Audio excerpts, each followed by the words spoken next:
3 நாளாக வந்து பயங்கர க்ரௌடு கூட்டமாக இருந்ததுனால நாங்கள் இன்றைக்கி குழந்தைகள் இருந்ததுனால நாங்கள் பார்க்க முடியல. முருகன் தரிசனத்தை வந்து கிடைக்கல. பட் இன்னும் ஒரு 1 வீக் எக்ஸ்டெண்ட் பண்ணியிருந்தாங்கன்னா நல்லா இருந்திருக்கும். இந்த முருகன் மாநாடு பந்தல் பார்த்துட்டு வரலாம்னு வந்தோம். 2-3 நாள் அதிகமாக கூட்டம் இருந்ததுனால சரி கூட்டம் முடிஞ்ச பின்னாடி பார்ப்போமேன்னு நினச்சிக்கிட்டு இருந்தோம். இன்றைக்கி காலையில் வரும்போது அந்த சிலைகள்லாம் எடுத்துருந்தாங்க. இன்னும் 2-3 நாள் இதை வந்து அதிகமாக வச்சுருந்தா நல்லா இருந்திருக்கும். இப்போ வந்துட்டு சாமியை பார்க்காம போகிறது கொஞ்சம் மன வருத்தத்தோடு இருக்குது. நாங்கள் வந்து ரொம்ப ஆவலோடு பார்க்க வந்திருந்தோம். ஆனால் இப்போ நேற்று வர முடியல, கூட்டம் ரொம்ப இருந்ததுனால.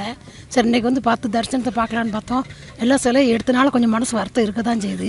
இருந்தாலும் இதையாச்சும் பார்க்க எங்களுக்கு கொடுத்து வச்சுருக்கேன்னு நாங்கள் சந்தோஷப்பட்டுக்கிறோம். வர முடியல சார், கூட்டம் இருக்கும் அப்படின்ற ஒரு எண்ணத்தில் தான் வரல.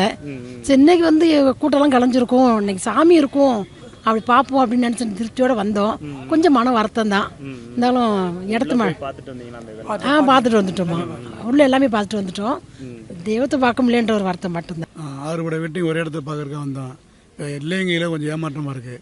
அது இன்றைக்கி ஒரு நாளைக்கு வச்சுருந்தா கொஞ்சம் நல்லா இருந்திருக்கும், பார்க்க பார்வை நல்லா இருந்திருக்கும். நான் இதுக்காக வந்து ராமேஸ்வரத்தில் வந்திருக்கேன். அது வந்து இல்லாதனால கொஞ்சம் வருத்தமாக இருக்குது. நீங்கள் யாரெல்லாம் வந்தீங்க? நாங்கள் ஃபேமிலியோடு வந்திருக்கேன். இந்த எங்கள் பொண்ணு, வீட்டுக்காரம்மா எல்லாம் வந்திருக்கோம்.